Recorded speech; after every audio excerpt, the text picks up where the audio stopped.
नौबत खाने में इबादत एक व्यक्ति चित्र है। इसे यतीन्द्र मिश्र ने लिखा है। नौबत खाने में इबादत प्रसिद्ध शहनाई वादक उस्ताद बिस्मिल्लाह खान पर रोचक शैली में लिखा गया व्यक्ति चित्र है।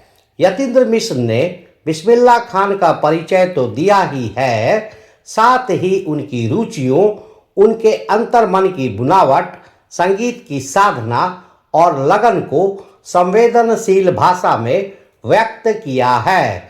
उन्होंने यह भी स्पष्ट किया गया है कि संगीत एक आराधना है, इसका विधि विधान है, इसका शास्त्र है। इस शास्त्र से परिचय आवश्यक है। सिर्फ परिचय ही नहीं, उसका अभ्यास जरूरी है और अभ्यास के लिए गुरु शिष्य परंपरा जरूरी है। पूर्ण तन्मयता जरूरी है, धैर्य जरूरी है, मंथन जरूरी है। वह लगन और धैर्य बिस्मिल्लाह खान में रहा है, तभी 80 वर्ष की उम्र में भी उनकी साधना चलती रही है। यतीन्द्र मिश्र संगीत की शास्त्रीय परंपरा के गहरे जानकार हैं। इस पाठ में इसकी कई अनुगूंजें हैं जो पाठ को बार बार पढ़ने के लिए आमंत्रित करती है। भाषा सहज, प्रवाहमयी तथा प्रसंगों और संदर्भों से भरी हुई है। नौबत खाने में इबादत सन 1916 से 1922 के आसपास की काशी पंचगंगा घाट स्थित बालाजी मंदिर की ड्योढ़ी का नौबत खाना और नौबत खाने से निकलने वाली मंगल ध्वनि। अमीरुद्दीन अभी सिर्फ 6 साल का है और बड़ा भाई शमसुद्दीन 9 साल का। अमीरुद्दीन को पता नहीं है कि राग किस चिड़िया को कहते हैं और ये लोग हैं मामूजान वगैरह जो बात बात पर भीम पलासी और मुल्तानी कहते रहते हैं। क्या वाजिब मतलब हो सकता है इन शब्दों का? इस लिहाज से अभी उम्र नहीं है अमीरुद्दीन की, जान सके इन भारी शब्दों का वजन कितना होगा। गोया इतना जरूर है कि अमीरुद्दीन व शमसुद्दीन के मामा द्वय सादिक हुसैन तथा अली बख्श देश के जाने माने शहनाई वादक हैं। विभिन्न रियासतों के दरबार में बजाने जाते रहते हैं। रोजनामचे में बालाजी का मंदिर सबसे ऊपर आता है। हर दिन की शुरुआत वहीं ड्योढ़ी पर होती है। मंदिर के विग्रहों को पता नहीं कितनी समझ है जो रोज बदल बदल कर मुल्तानी, कल्याण, ललित और कभी भैरव रागों को सुनते रहते हैं। ये खानदानी पेशा है अली बख्श के घर का। उनके अब्बा जान भी यही ड्योढ़ी पर शहनाई बजाते रहते हैं। अमरुद्दीन का जन्म डुबरांव बिहार के एक संगीत प्रेमी परिवार में हुआ है। 5-6 वर्ष डुबरांव में बिताकर वह नाना के घर ननिहाल काशी में आ गया है। डुबरांव का इतिहास में कोई स्थान बनता हो ऐसा नहीं लगा कभी भी, पर यह जरूर है कि शहनाई और डुबरांव एक दूसरे के लिए उपयोगी हैं। शहनाई बजाने के लिए रीड का प्रयोग होता है। रीड अंदर से पोली होती है जिसके सहारे शहनाई को फूंका जाता है। रीड नरकट एक प्रकार की घास से बनाई जाती है जो डुबरांव में मुख्यतः सोन नदी के किनारों पर पाई जाती है। इतनी ही महत्ता है इस समय डुबरांव की, जिसके कारण शहनाई जैसा वाद्य बजता है। फिर अमरुद्दीन जो हम सबके प्रिय हैं, अपने उस्ताद बिस्मिल्लाह खान साहब हैं। उनका जन्म स्थान भी डुबरांव ही है। इनके परदादा उस्ताद सलार हुसैन खान डुबरांव निवासी थे। बिस्मिल्लाह खान उस्ताद पैगंबर बख्श खान और मिट्ठन के छोटे साहबजादे हैं। अमरुद्दीन की उम्र अभी 14 साल है। मसलन बिस्मिल्लाह खान की उम्र अभी 14 साल है। वही काशी है, वही पुराना बालाजी का मंदिर जहां बिस्मिल्लाह खान को नौबत खाने रियाज के लिए जाना पड़ता है। मगर एक रास्ता है बालाजी मंदिर तक जाने का। यह रास्ता रसूलन बाई और बतुलन बाई के यहाँ से होकर जाता है। इस रास्ते से अमरुद्दीन को जाना अच्छा लगता है। इस रास्ते ना जाने कितने तरह के बोल बनाओ, कभी ठुमरी, कभी टप्पे, कभी दादरा के मार्फत ड्योढ़ी तक पहुँचते रहते हैं। रसूलन और बतुलन जब गाती है तब अमीरुद्दीन को खुशी मिलती है। अपने ढेरों साक्षात्कारों में बिस्मिल्लाह खान साहब ने स्वीकार किया है कि उन्हें अपने जीवन के आरंभिक दिनों में संगीत के प्रति आसक्ति इन्हीं गायिका बहनों को सुनकर मिली है। एक प्रकार से उनकी अबोध उम्र में अनुभव की स्लेट पर संगीत प्रेरणा की वर्णमाला रसूलन बाई और बतुलन बाई ने उकेरी है। वैदिक इतिहास में शहनाई का कोई उल्लेख नहीं मिलता। इसे संगीत शास्त्र अंतर्गत सुशीर वाद्यों में गिना जाता है।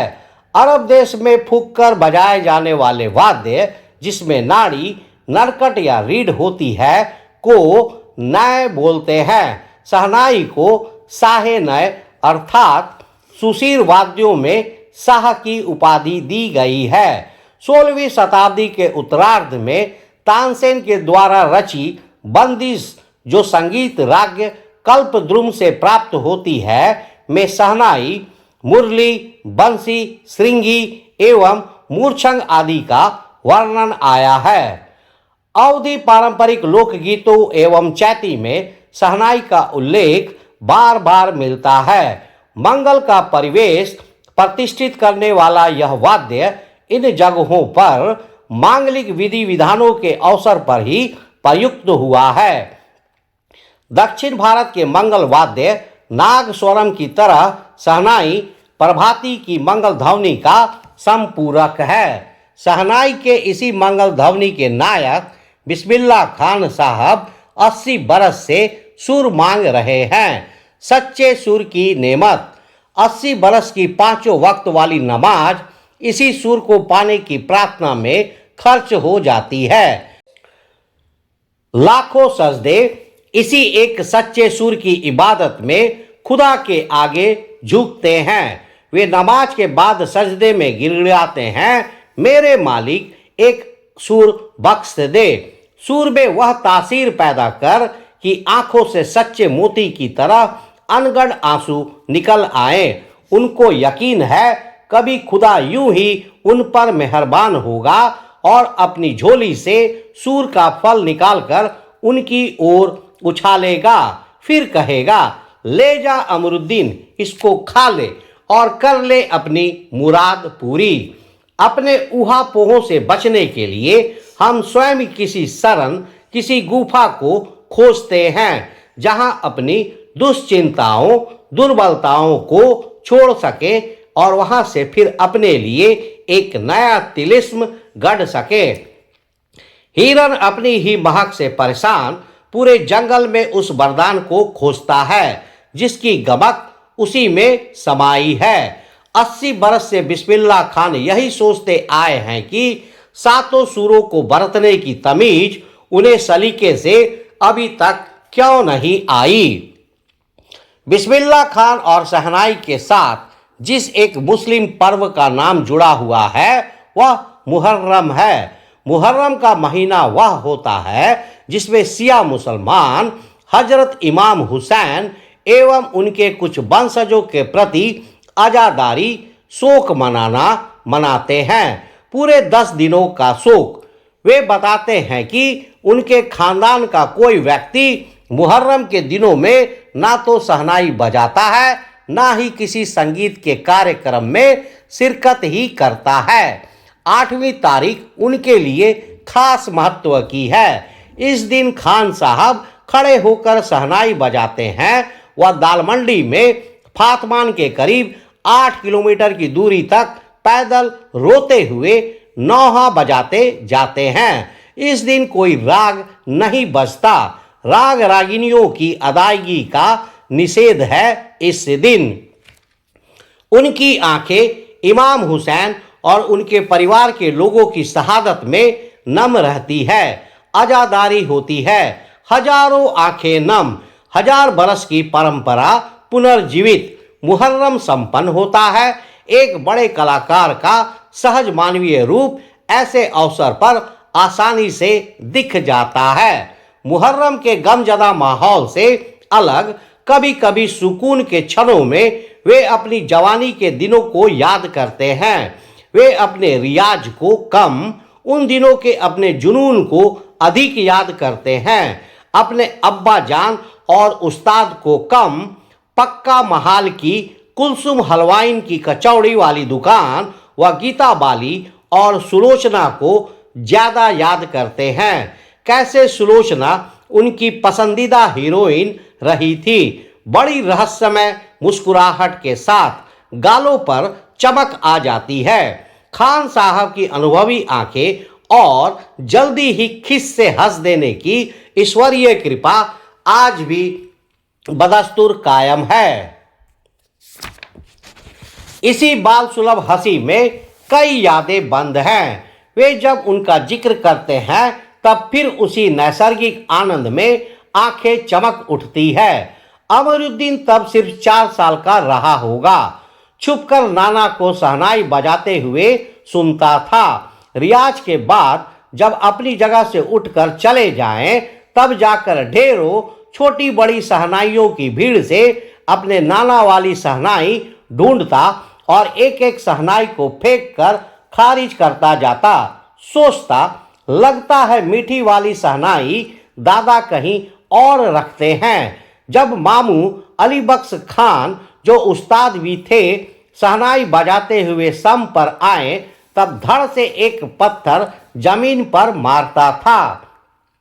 सम पर आने की तमीज उन्हें बचपन में ही आ गई थी, मगर बच्चे को यह नहीं मालूम था कि दाद वाह करके दी जाती है, सिर हिलाकर दी जाती है, पत्थर पटक कर नहीं। और बचपन के समय फिल्मों के बुखार के बारे में तो पूछना ही क्या। उस समय 3rd क्लास के लिए 6 पैसे का टिकट मिलता था। अमीरुद्दीन 2 पैसे मामू से, 2 पैसे मौसी से और 2 पैसे नानी से लेता था। फिर घंटों लाइन में लगकर टिकट हासिल करता था। इधर सुलोचना की नई फिल्म सिनेमा हॉल में आई और उधर अमीरुद्दीन अपनी कमाई लेकर चला फिल्म देखने, जो बालाजी मंदिर पर रोज शहनाई बजाने से उसे मिलती थी। एक अठन्नी मेहनताना। उस पर यह शौक जबरदस्त कि सुलोचना की कोई नई फिल्म ना छूटे और कुलसुम की देसी घी वाली दुकान, वहां की संगीतमय कचौड़ी इस तरह, क्योंकि कुलसुम जब कलकलाते घी में कचौड़ी डालती थी, उस समय छन्न से उठने वाली आवाज में उन्हें सारे आरोह अवरोह दिख जाते थे। राम जाने कितनों ने ऐसी कचौड़ी खाई होगी, मगर इतना तय है कि अपने खान साहब रियाजी और स्वादी दोनों रहे हैं, और इस बात में कोई शक नहीं कि दादा की मीठी शहनाई उनके हाथ लग चुकी है। काशी में संगीत आयोजन की एक प्राचीन एवं अद्भुत परंपरा है। यह आयोजन पिछले कई वर्षों से संकट मोचन मंदिर में होता आया है। यह मंदिर शहर के दक्षिण में लंका पर स्थित है। वह हनुमान जयंती के अवसर पर यहाँ 5 दिनों तक शास्त्रीय एवं उपशास्त्रीय गायन वादन की उत्कृष्ट सभा होती है। इसमें बिस्मिल्लाह खान अवश्य रहते हैं। अपने मजहब के प्रति अत्यधिक समर्पित उस्ताद बिस्मिल्लाह खान की श्रद्धा काशी विश्वनाथ जी के प्रति भी अपार है। वे जब भी काशी से बाहर रहते हैं, तब विश्वनाथ व बालाजी मंदिर की दिशा की ओर मुंह करके बैठते हैं। थोड़ी देर ही सही, मगर उसी और शहनाई का प्याला घुमा दिया जाता है और भीतर की आस्था रीढ़ के माध्यम से बजती है। खान साहब की एक रीढ़ 15 से 20 मिनट के अंदर गीली हो जाती है, तब वे दूसरी रीढ़ का इस्तेमाल कर लिया करते हैं। अक्सर कहते हैं, क्या करें मियाँ, ये काशी छोड़कर कहाँ जाएं? गंगा मैया यहाँ, बाबा विश्वनाथ यहाँ, बालाजी का मंदिर यहाँ। हमारे यहाँ खानदान की कई पुश्तों ने शहनाई बजाई है। हमारे नाना तो वहीं बालाजी मंदिर में बड़े प्रतिष्ठित शहनाईवाज रह चुके हैं। अब हम क्या करें? मरते दम तक ना यह शहनाई छूटेगी ना काशी। जिस जमीन ने हमें तालीम दी, जहां से अदब पाई, वह कहां और मिलेगी। शहनाई और काशी से बढ़कर कोई जन्नत नहीं इस धरती पर हमारे लिए। काशी संस्कृति की पाठशाला है, शास्त्रों में आनंद कानन के नाम से प्रतिष्ठित।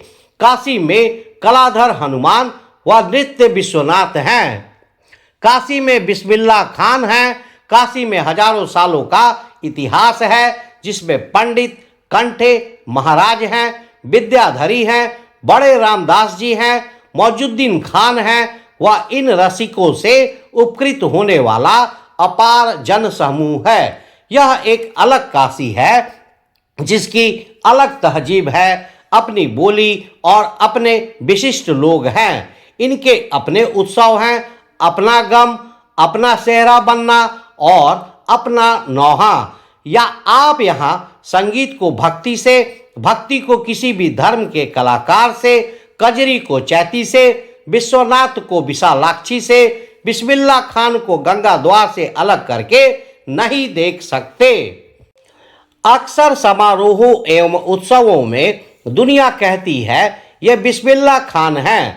बिस्मिल्लाह खान का मतलब बिस्मिल्लाह खान की शहनाई, शहनाई का तात्पर्य बिस्मिल्लाह खान का हाथ, हाथ से आशय इतना भर कि बिस्मिल्लाह खान की फूंक और शहनाई की जादुई आवाज का असर हमारे सिर चढ़कर बोलने लगता है। शहनाई में सरगम भरा है। खान साहब को ताल मालूम है, राग मालूम है, ऐसा नहीं कि बेताले जाएंगे। शहनाई में 7 सुर लेकर निकल पड़े। शहनाई में परवरदिगार गंगा मैया उस्ताद की नसीहत लेकर उतर पड़े। दुनिया कहती सुभान अल्लाह, तिस पर बिस्मिल्लाह खान कहते हैं अल्हम्दुलिल्लाह।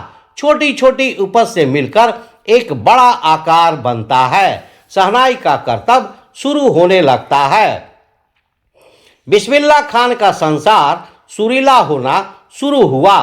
फूक में अजान की तासीर उतरती चली आई। देखते देखते शहनाई 1.5 शतक के साज से 2 शतक का साज बन साजों की कतार में सरताज हो गई।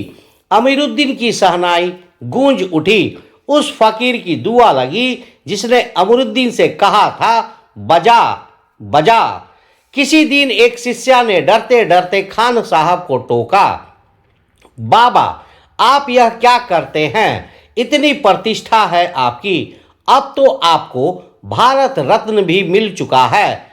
यह फटी तहमद ना पहना करे, अच्छा नहीं लगता।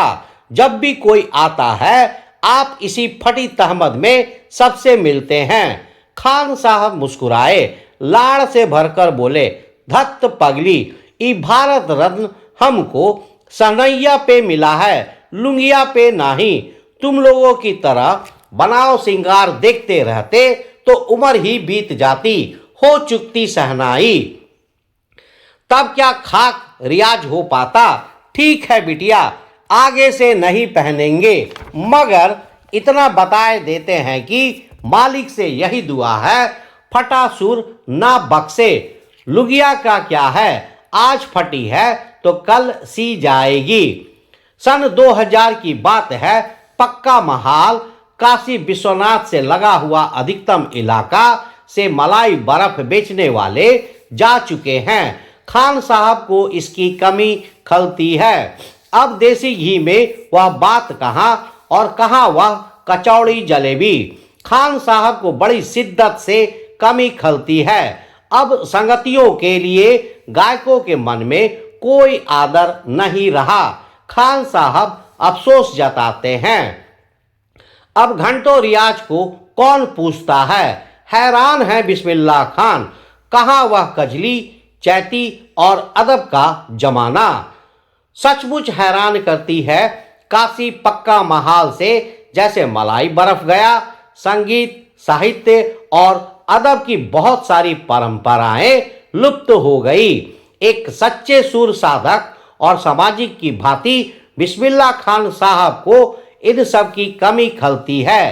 काशी में जिस तरह बाबा विश्वनाथ और बिस्मिल्लाह खान एक दूसरे के पूरक रहे हैं, उसी तरह मुहर्रम ताजिया और होली अबीर गुलाल की गंगा जमुनी संस्कृति भी एक दूसरे के पूरक रहे हैं।